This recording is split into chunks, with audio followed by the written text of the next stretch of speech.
Ladies and gentlemen, I'd just like to say a few words about our Master of Ceremonies, Leo Dominguez. Leo is a lawyer who retired in July 2010 as partner of Quinsumbing Torres Law Office, member firm of Baker McKenzie International, where he headed its energy, mining and infrastructure group. Leo now heads his own consulting firm and caters principally to the mining industry. He's also a president of Resource Advisors in the Philippines. Leo serves as a trustee of the Philippine Australian Business Council, is a member of the legal committee of the Chamber of Mines of the Philippines, and is a legal advisor to the Philippine Mine Safety Environmental Association. Leo also serves on the board of trustees for Inactus. Just one more point I'd just like to make. ANSCHAM has joined us as an affiliate, and they have a table over to my right as well. But without any further ado, ladies and gentlemen, can we put our hands together for Mr. Leo Dominguez? Thank you very much, Kevin. Welcome, everyone. This is the 12th luncheon, so I'm sorry. 15th. It's the 15th. I was about to give ourselves a birthday for being, on our second anniversary. So I've lost track. We're on the 15th. You should revise these notes. Sixth time we've been here. Okay. He also reminds me this is the 6th time we're here at the Manila Polo Club. And I hope you're all enjoying the fact that we have wonderful parking that you don't have to pay for. Lots of trees to shade your cars, so they're not very hot when you leave here right after. Now, I am told that today we have a record number of attendees. The number right now is 240. So let's give ourselves a big hand. And I think that speaks very well of the program and, of course, our guest speaker for today, whom many, many people would like to hear. Now, so we can reach a much greater audience, our luncheon right now is being live streamed over the internet. So that camera over there is going to be feeding live stream all the proceedings today. So we will be able to be viewed on any mobile device at philippineminingclub.nowplanet.tv. That's philippineminingclub.nowplanet.tv. Can anybody make to another human being's welfare than to provide them with the dignity of employment and the empowerment and accountability for their own and their family's welfare that goes with it? We have in Australian mining, to the point where we are now, as you heard, the largest employer of Indigenous Australians in Australia. Condemn people to a life of wretched poverty for want of enlightenment, for want of the courage to step outside one's comfort zone, and for want of the conviction to learn from others who have successfully developed their minerals endowment on a platform of mutual respect and trust. Leaving aside the rather obvious inconsistencies of how anybody seriously thinks that any society can do without minerals and energy, there is any number of examples worldwide where responsible mining has made a remarkable contribution to the transformation of their economies. In Latin America, Africa, and other parts of Asia, and increasingly Central Europe. But not just emerging economies. Take Australia, for example. The benefits of this so-called boom have translated into the highest terms of trade for Australia in 150 years, boosting national economic output by a marginal increase, marginal as in on top of what would have been otherwise, by 15% per year, in turn creating jobs, and not just in mining, but across the economy, and lifting real household incomes for all Australians by an extraordinary 40% from where they were at the start of the boom to 2011, 2012. That, you compare that with the preceding decade of 9%.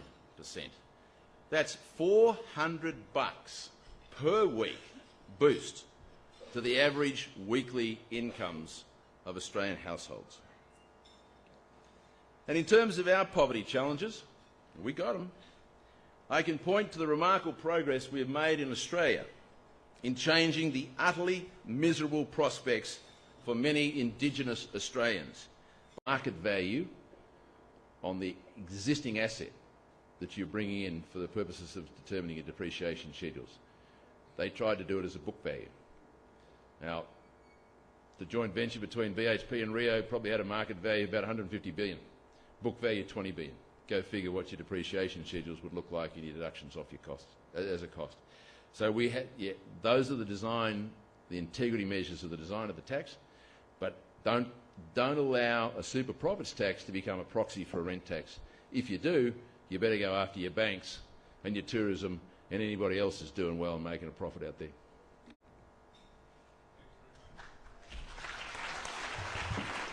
Thanks. This is being recorded, so you can review it.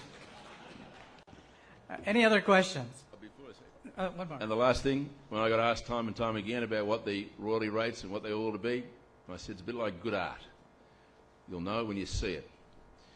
If you try to design it, you'll probably muck it up. But the reason I say it's good art is because it has to be pitched at internationally competitive rates. And if you introduce an effective tax rate here in the Philippines at above internationally competitive rates, you'll be looking under your armpit about what you're going to tax. And having an increasing share of nothing is the same as having less share of nothing. That sounds clear. Any other questions? Yes. Who had a question? Brad?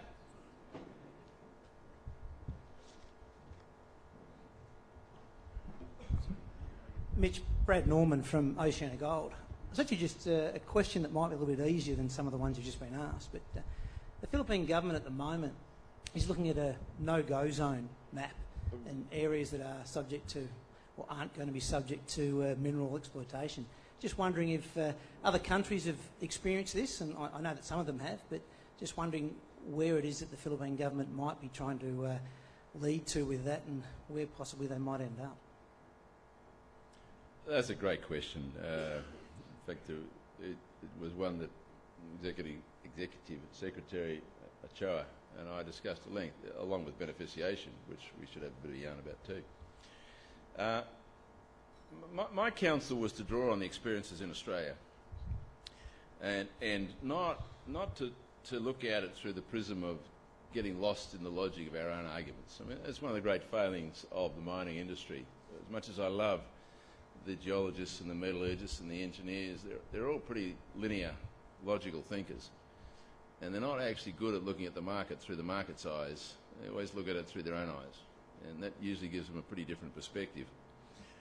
What happens out there is if you look at it from the other way around, mostly the market, people, communities, they want confidence. And when we go out to give them confidence, we give them facts. Facts are never your advance party. Facts are always your defence of due diligence. Your advance party is engagement. And the best way to go about engagement in addressing the emerging tensions on land use, we've gone past the conservation estate, the whole mill sandalwearers and the others. We're now actually, that was funny, we're now actually out there with contests and tensions with agricultural landholders. And we had a fair amount of contest and divisiveness with Indigenous Australians. There are now 500 land use agreements in Australia with Indigenous Australians, not one of which of those 500 contests native title. So we negotiated on an as-if basis. That's a great platform upon which we can demonstrate our commitment to engagement and working with communities on a platform of mutual respect and trust and good outcomes. The same can apply when you're looking at this emerging fad of declaring areas, agriculture and heritage and culture and whatever else, industrial, urban, as no-go areas. It's a failed process because it means that well-intending bureaucrats have to draw lines on a map, and that's not the way to do it.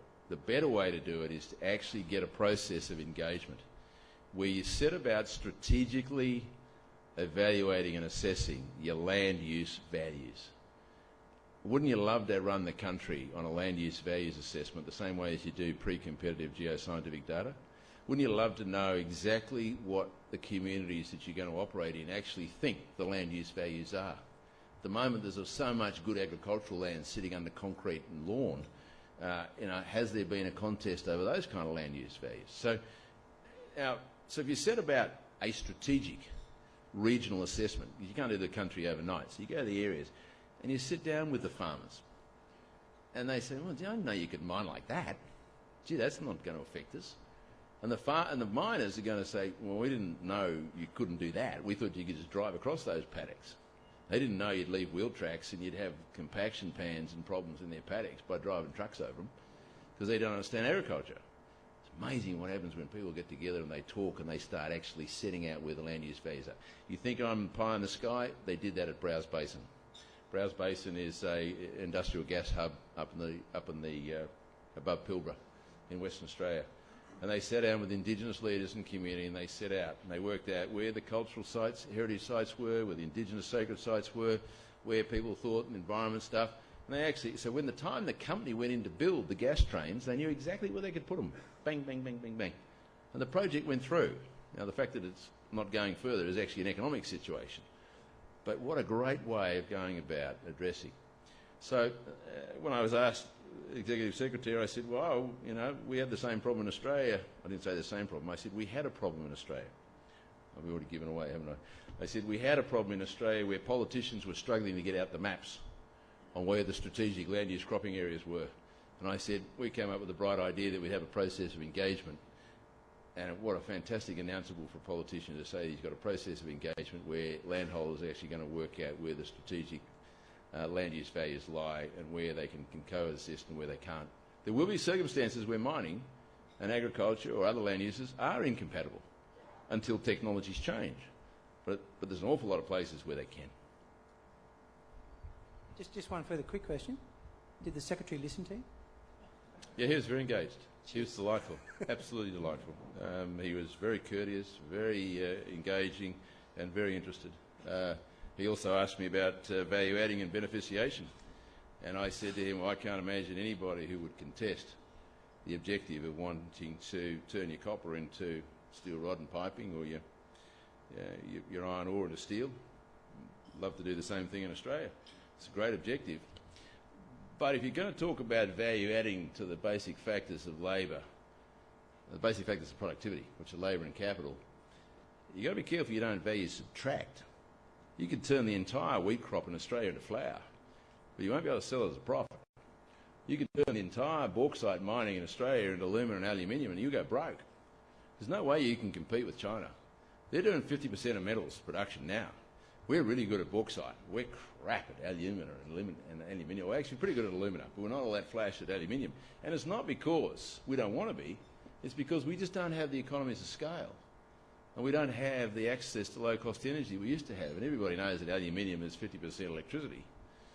It's just congealed electricity. So you've got to really work out where your comparative advantage is and your competitive strengths lie. And if you compromise your competitive strengths on some sort of ambition that you're going to industrially transform a product, be sure you're making a profit doing it. Otherwise, you are value subtracting. He was very interested in that view. Thank you for that.